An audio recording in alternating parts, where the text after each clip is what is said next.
Betul? Goreng celup tepung jagung. Kalau gimbal goreng tepung jagung. Okey, Assalamualaikum. Hari ni kita dengan pro shooter Syah. Cari lauk berbuka puasa. Atas permintaan ibunda. Ibunda nak kita turun cari ikan fresh. Mana-mana yang nak cari obat kumpau tu boleh kontak saya. Kita tengok ikan, kita pilih-pilih, kita kasih tapau. Main ni tak ada istilah kumpau. Yang kumpau tu kaki-kaki pancing. Assalamualaikum. Walai tak kena sikit lah. Tadi kena je. Walai tak kena lalu. Ada tu tepi tu nampak.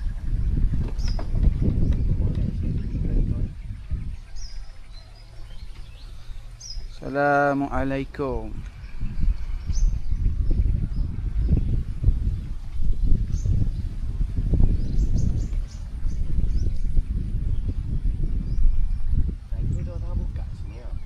Ada somok dah buka. Tahan buka ambil dah apa.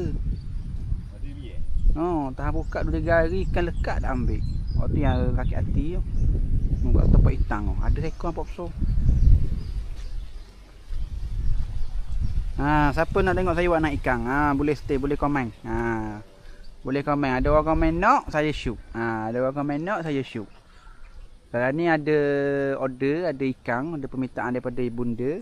Okey, ada komen nak. Okey, kita cuba buat naik seekor. Kita buat naik seekor kejap bang Kita pilih saiz dulu. Ada banyak depan ni. Abang stay sekejap, bagi masa 1 minit. 1 minit.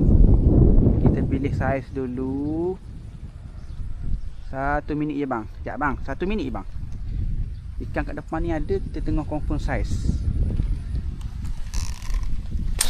Kalau miss abang suka sekejap. Alah, miss bang. Banyak Syah naik Syah. Nak shooting di tembok. Strike. Shooter kita telah strike. Saya 5 jari ke 4 jari. 4 jari. Alhamdulillah. Itu pun kita punya shooter buat naik.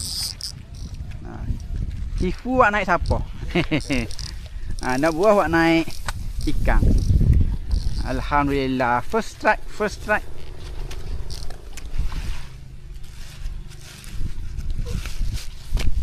Dah 5 lah Syah. Saiz 5 jari. Timbul depan kita lah. Kata tu. Mana-mana nak belajar 3 step 15 minit. Boleh kontak saya tengok. Saiz besar tu. Lah. Memang confirm tak kumpau. Pilih-pilih kasih tapau. Terbaik.